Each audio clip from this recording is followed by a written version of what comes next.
Agora, Pietra, você também fala muito sobre feminilidade. Sim. Né? Você fala muito sobre isso porque a gente vê que, às vezes, nessa questão de feminismo, as mulheres tentando se igualar aos homens, e que nunca vai ser igual, não é menor, não é maior. A mulher não é melhor nem pior que o homem. Só são diferentes, né? Ele é diferente de mim, diferente de você. Homem é diferente de mulher. São complementares. Mas a gente vê uma masculinização feminina, não é isso? Masculinização involuntária, às vezes, né? Exatamente. Uma masculinização culposa, né? Sem a intenção de se masculinizar. Sim, é verdade. Mas o que hoje eu faço é porque, assim, já foi a época em que eu ainda tentava converter feministas ao não feminismo, né? Desistiu? Não, até acontecia, né? Se a gente considerar que a cada 1000 que viam, talvez uma despertava para a verdade, pode se considerar válido o trabalho. Mas o que eu acho que é talvez mais grave do que a feminista militante é a feminista que não tem ideia de que ela é uma feminista. É uma mulher cristã, católica, que tem uma família e que tem pensamentos feministas. Isso é o mais grave e é o público que eu mais trabalho hoje. Porque hoje eu já considero que, assim, a pessoa chegou no meu perfil, chegou num curso meu, ela já entendeu muito bem que, assim, que eu sou hipercatólica, que eu sou totalmente aversa ao feminismo e a qualquer pauta do progressismo da esquerda. Então, é um outro passo, né? Só que existem conceitos já incutidos nas pessoas, nas mulheres principalmente, porque as mulheres estão mais fracas de cabeça, assim, elas estão mais fracas, assim como os homens, né? Acho que cada um tem as suas fraquezas, mas a mulher está muito fraca em alguns aspectos, né? E esse é um deles. Ela foi totalmente dominada, infectada por essa questão de direitos, de igualdade. Então, elas buscam igualdade quando elas não deveriam ser iguais, que é exatamente o que a Kenia estava falando. Enquanto não houver essa humildade por parte das mulheres de aceitar que o papel delas é igualmente importante, só que em outro lugar na sociedade, elas não vão alcançar a feminilidade que vem de Deus. Porque uma outra coisa que eu bato muito é sobre essa feminilidade histérica e materialista das mulheres. Que eu falo que é essa feminilidade que a Barbie traz. Né? Então, por um lado, você tem as mulheres mais masculinas, né, mais independentonas, mais tal. E só um empoderamento que fala muito, só né, e eu me coloco nesse grupo de mulheres que busca se feminilizar, porque a minha criação foi totalmente feminista, apesar da minha mãe não ser uma feminista, mas a minha mãe já foi um produto do feminismo. Minha mãe já era divorciada, eu sou do segundo casamento da minha mãe. Minha mãe sempre trabalhou fora. E era uma época que a minha mãe já era um pouco à frente da sua época. Minha mãe já era um pouco progressista para a época delas, né? Eu não tenho muitos amigos de pais separados. Então, a minha mãe já está um pouco à frente. Então, as mães das minhas amigas já não trabalhavam tanto como a minha mãe. Então, eu já fui criada desse jeito. Eu fui criada ouvindo da minha mãe que a primeira coisa que eu deveria buscar na minha vida era independência financeira. Então, eu tenho isso na minha vida até hoje. Eu me separei do pai da minha filha quando ela tinha 6 meses de idade. Foi antes de eu me converter, eu era pagã ainda, mas não me casei na igreja, graças a Deus. Então, perante a igreja, eu não sou casada, graças a Deus. Então, eu poderia me casar de novo, se assim fosse a vontade de Deus. Mas veja a sua analogia. Lá atrás, você falou para mim, aqui, que você se tornou católica. Mas, na realidade, você sempre foi católica, por conta do batismo. A sua analogia sobre o casamento, você disse, então, diante da igreja eu nunca fui casada. E é verdade, você está falando. Sim. Mas, então, o contrário também é verdadeiro. Aquele batismo sempre foi católico. Ahá! Adorei isso. Te peguei. Vai ter epifania, amei isso. Foi quase um te peguei. Viu?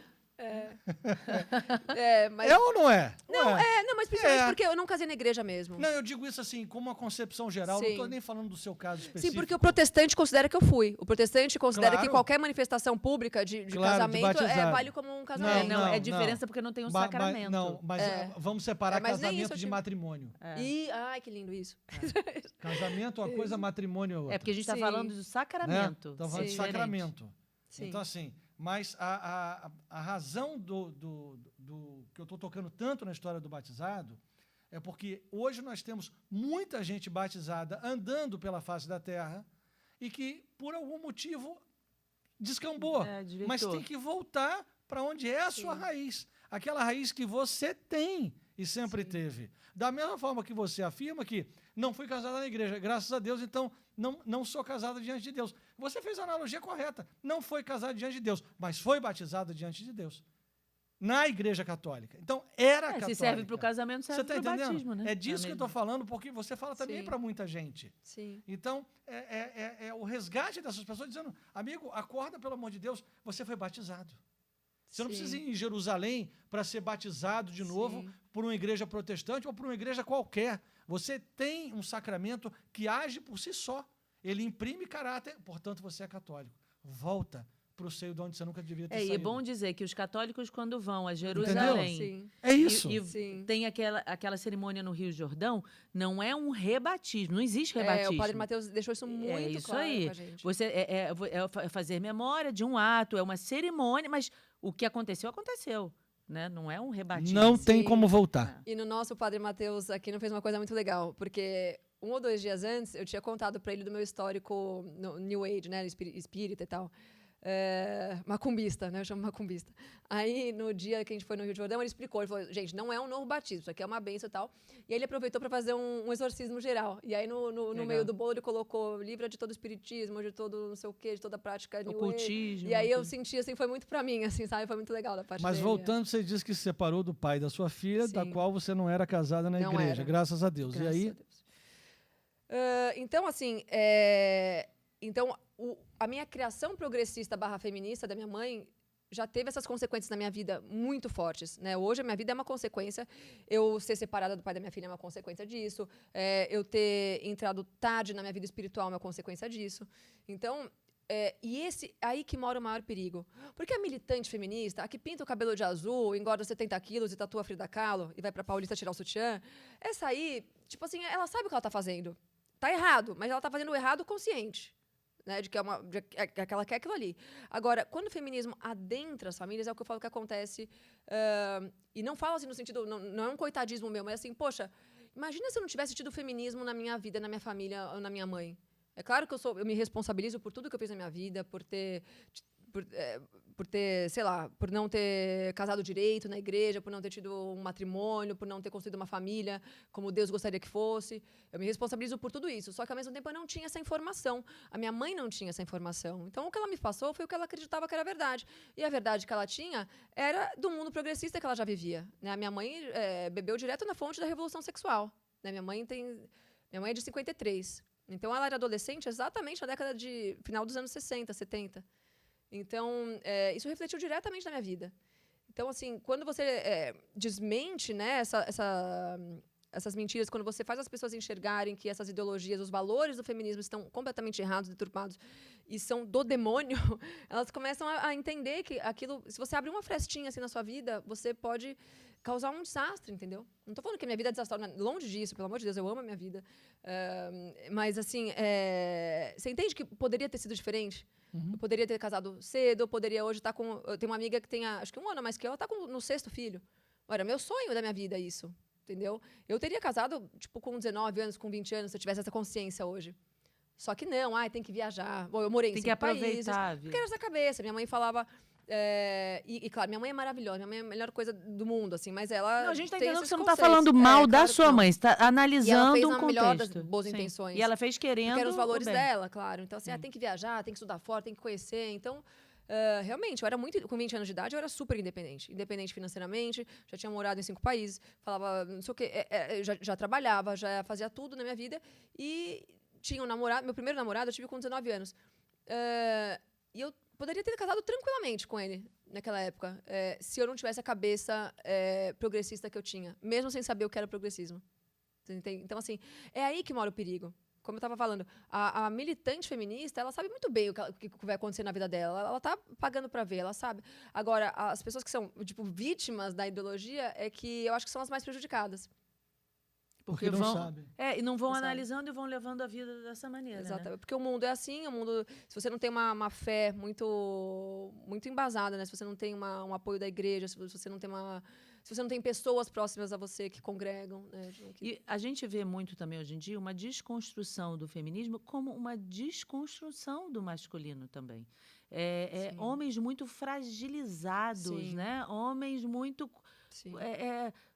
Parecendo que os papéis eles estão se mesclando e ficando tudo igual ali. É porque não deixa de ser uma resposta ao feminismo, né? Assim, e claro, o diabo, que a gente estava falando da destruição das famílias, né? Por que o diabo escolhe a mulher? né? Pensa que o diabo escolheu Eva para convencer Adão a pecar, né? Ele faz da mesma forma agora. Ele primeiro coopta as mulheres, né, através do feminismo, e aí essa emasculação é uma consequência, porque se a mulher... Veja, por que um homem é homem? Por que um homem vira macho? Porque ele precisa ser forte mentalmente e fisicamente para defender a mulher e os filhos dele de qualquer coisa. Porque ele precisa trabalhar, porque ele precisa buscar, né, a caça, o pão, porque ele precisa estar forte mesmo, em todos os aspectos, para proteger a mulher e a família. Agora, se a mulher é forte, se a mulher é forte fisicamente, porque hoje elas estão, inclusive, mais fortes fisicamente, né? Se a mulher é forte, se ela trabalha, se ela paga as contas, se ela dá conta de tudo, por que ele vai se esforçar? Ele pode ficar lá jogando videogame e cuidando da samambaia dele, né? Misericórdia. Misericórdia. Ele Não, pode, não, porque, não. Porque a régua das mulheres também abaixou Eu muito. não conseguiria ficar jogando videogame e cuidando de samambaia. A gente fica feliz com isso.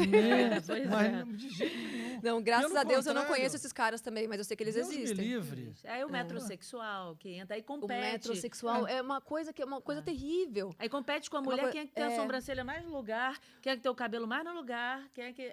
Mas e- faz e- sobrancelha? Faz muitos. Faz, Homem? super. Muitos. Design de sobrancelha, isso? que É. faz, que depila, tudo. Depila? Super, vocês nunca viram, gente. Não, homem não. Ele que tá cego. Não, pras mas coisas. eu amo É. quando eu não sei das coisas que estão acontecendo. Eu amo Não, estar nesse não. papel. Tipo assim, as pessoas fazem isso. Não, não, Eu amo o isso. homem não se Infelizmente, depila, minha eu tô filha. a par desse Você vai lado. me desculpar. Homem não se Muito depila. se depila. Não se depila. Aí Homem eu- não se depila. Deu bug na... Não, nem faz sobrancelha. Eu não então. conheço nenhum homem que faz sobrancelha. Me desculpe. E não vem com essa história pra mim. Ai, você poderia David fazer... Beckham, metrosexual, Ele é David super. Beckham. Porque veja como não. tudo volta para a falta de Deus nas pessoas. Que no Desafio dos Três Pilares, que é esse meu outro curso, eu falo dos três pilares, obviamente, que são corpo, mente e a alma, né? Porque se você desenvolve a sua masculinidade ou a sua feminilidade sem o ponto central, né, que é Deus, então você se preocupa em desenvolver o seu intelecto e o seu corpo. Você vai virar um baita de um metrosexual. Você pode ser super inteligente, você pode ser... Só que você perde a noção...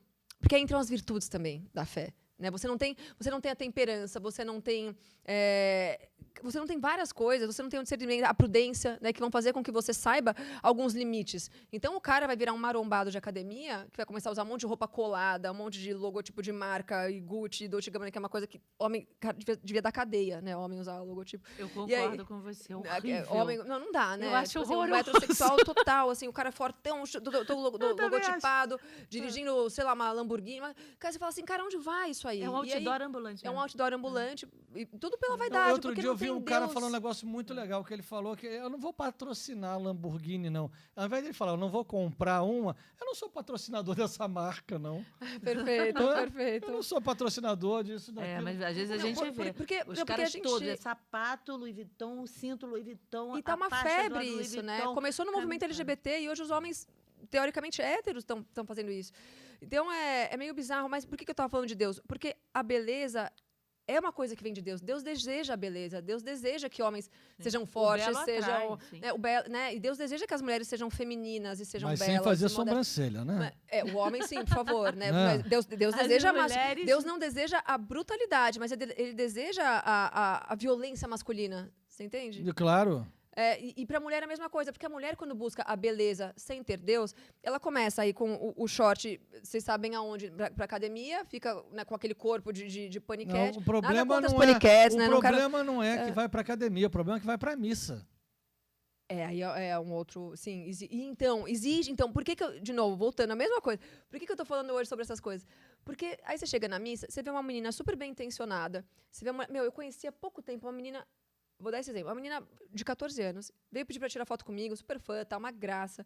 A mãe só usava a camiseta com a imagem de Nossa Senhora e tal. E eu olhava... Uma menina linda, assim. E aí eu olhava a menina, tipo, usando uma legging, que dava... Cara, se ela tivesse pelada, talvez estaria mais discreta do que... Sabe assim, aquela legging repuxada que você via todos os detalhes do corpo dela. Uma menina de 14 anos, assim, super... E eu falava, cara... Na missa? Na missa também. Tem muita gente que vai com roupa de ginástica pra missa. Eu conheci essa menina por Tem 2 aqui, dias, assim. então, que nós estamos perto da praia, tem gente que vai com roupa de praia à missa. Bota. E aí eu pensei, assim, eu falei, um será que eu vou falar alguma coisa? Eu falei, não, aquela história, se o conselho fosse bom, a gente não dava, né? E se ela, enfim. Mas eu fiquei com dor no coração, porque você fala, olha, ela tá bem intencionada, ela tá buscando a coisa certa, ela tá na igreja, mas assim, de novo, o mundo normalizou muitas imoralidades, né? Tipo, primeiro, legging não é calça, né? Eu preciso começar a levantar essa hashtag, legging não é calça. Gente, não é normal. Primeiro, calça já é um negócio muito delicado para a mulher, né? Porque ela contorna áreas, isso é uma coisa bem reacionária de se falar, ela contorna áreas que a mulher não quer expor para qualquer pessoa, né? Para alguém que não seja o marido dela. Ou não deveria. Não, É peraí, muito- é porque você está pensando com uma cabeça... Eu também detesto, mas as mulheres querem expor, esse é o problema. Elas querem expor. Aí é uma imoralidade já Exatamente. alastrada, Elas verdade. querem, decote aqui embaixo, aí os peitos com silicone quase virando ombreiras. Mas aí, é uma mas isso coisa que eu de falo, louco. Mas isso, olha o Você problema, fica olha que olhando- grave isso, porque essas vestimentas viram moda, porque estão nas passarelas, estão na Vogue, estão na Elle, e as meninas que não buscam isso acabam usando porque é o Sim. que tem. Você vai nas áreas, vai onde for, são essas roupas que tem para comprar, então você usa. E as pessoas falam, então você não usa calça. Não é isso, eu tô de calça, você tá de calça. Mas assim, existe uma temperança nisso também, né? Lógico, Não- lógico. Tem que porque ter tem bom saia, senso. exatamente, tem saia que é mais colada a vácuo do que Sim. outra coisa. E, enfim, não é esse o ponto. É você saber a dinâmica do não há seu corpo, da necessidade exposição. da burca, né? Exatamente, não mas é. você não Mas a modéstia não é precisa. sobre a burca. Exatamente. Você não exatamente. precisa ficar se expondo pro outro de um tal jeito como se fosse uma carne no açougue. Porque, de novo, Deus deseja a beleza. Deus, inclusive, deseja que o homem deseje a mulher pela estética. Né? Mas a estética de Deus, né? Não a estética do mundo. Né? Não essa sexualização do corpo, das pessoas. E aí é uma outra coisa que eu comecei a falar, que depois que eu saí do ramo da moda, eu peguei um pouco de aversão, né? A questão da própria indumentária mesmo, né? Da própria questão estética das mulheres, porque eu falava, isso é futilidade, no mundo da moda só tem gente fútil, só é gente blasé e tal, é lacração, não quero falar disso. Só que eu tô voltando a entender, agora eu tô percebendo de verdade a importância de se falar sobre isso, porque as pessoas não têm noção. Então, eu tenho muitas alunas que eu tenho muito carinho, que esse meu outro curso, não é o Doutrina Zero, é o D3P, que vem pra mim e falam, Pietra, e você vê mulheres muito piedosas, muito boas de coração mesmo, e que elas não sabem, elas falam, Pietra, eu não sei, me ajuda nisso, porque eu não sei. E a falta de modéstia acaba sendo um pecado também, né? Claro, Você leva óbvio. o outro- é uma caridade Com a modéstia, certeza, né? com certeza. É uma Você leva caridade. o outro a pecar, É verdade, você... é verdade. Você leva o outro a pecar. Sim. Você leva o outro, às vezes, a colocar um peso no olhar que não necessitaria. Exatamente. Você pode gerar discórdia em casamentos. E o que, né? e o Uma que, casa- o que que Jesus fala a respeito disso? Jesus fala que o adultério, se aquele não, homem já olhou... É o único pecado que é duplo. Só de você pensar em pecar isso. já é um pecado, Então, né? Desejar a mulher do Então, próximo. aí É. não estou dizendo só o desejar. Ele diz que se você desejou e adulterou com ela, você não precisou ter uma relação sexual com ela. Você já pecou, você já Exatamente. adulterou, Porque porque você você desejou, já cobiçou, você já desejou. Tem mais os 10 mandamentos também, né? É, não exatamente. adulterarás e não desejar a mulher. É duplo, né? É Por pensamento você exatamente isso. Então, assim, Sim. quando você olha as comunidades do Rio de Janeiro, locais muito quentes, como no Rio de Janeiro, aqui mesmo, aqui a gente costuma dizer que é bem parecido com Fátima, que a gente tem o que Deus dá do céu. Se dá 40 graus, são 40 graus, porque é aberto. Né? Se dá chuva, é chuva, se dá vento, é vento. Então, e as pessoas, elas têm um hábito, não sei se do Rio de Janeiro para cima, né? Não sei para São Paulo, para mais frio como seria, mas de andar com uma roupa muito decotada e muito apertada. Sim. Mas Porque você que é ligada em moda, aí vou te lançar aqui um desafio. Vai. Você que tem toda uma formação em moda, trabalhou nessa área. Você nunca pensou em fazer uma loja voltada exatamente para isso? Que você fique bem vestida, mas com modéstia, com roupas bacanas, que não seja tudo embalado a vácuo, que não tenha decotes até umbigo, transparência, não sei o quê. eu Seria precisaria. legal. Já chegaram a me sugerir, eu nunca pensei assim, nunca parei e desenvolvi a ideia. Mas Porque seria uma coisa a legal. gente vê muita coisa cafona também. isso que eu ia falar. Normalmente, Ah, moda não. modesta é Exatamente, marca mais brega. aquela evangélica mais. Fica brega pra caramba. Aí você nada fala, não vou contra as usar isso, evangélicas, não. gente. É, Então, mas sim, precisa fica brega. alguém ligado em moda, que esteja antenado com o mundo, que isso é bonito, isso é bacana, isso é moderno, isso é não sei o quê, mas que ao mesmo tempo você tem uma modéstia que você pô, não vou estar parecendo a minha avó, né? Mas ao mesmo tempo eu vou estar bonita e não vou Porque estar é isso, as expondo. marcas se preocupam em te cobrir, mas o que falta? Né? O que eu vejo que falta nessas marcas é a questão do pudor. Você vê lá a marca evangélica, a marca modesta. Mas tem marcas modestas, tem uma católica de Cuiabá que eu adoro, até acabou de mandar um presente, enfim. Mas tem essas Depois você me fala, que eu quero saber. sim, Mater Eu já Domini, sabia, ó. Mater Domini de Cuiabá, são uma graça. Mater Domini, vou até anotar aqui, ó. Mas normalmente o que acontece com essas modas modestas? Elas cobrem a mulher inteira. E aí falta o quê? O pudor. Elas não entendem que, além da modéstia, existe o pudor, que é o principal, aliás, né? Do pudor vem a modéstia. E aí você vê esses Instagrams da moda modesta, a fulana coberta até o pé, postando selfie de biquinho. Ela tá coberta até o pé, só que ela tá com o cabelo assim, E tá, né? Com a unha aqui, postando um Fica assim. bico toda retorcida. É. Aí a gente fala, então, essa aí não entendeu nada.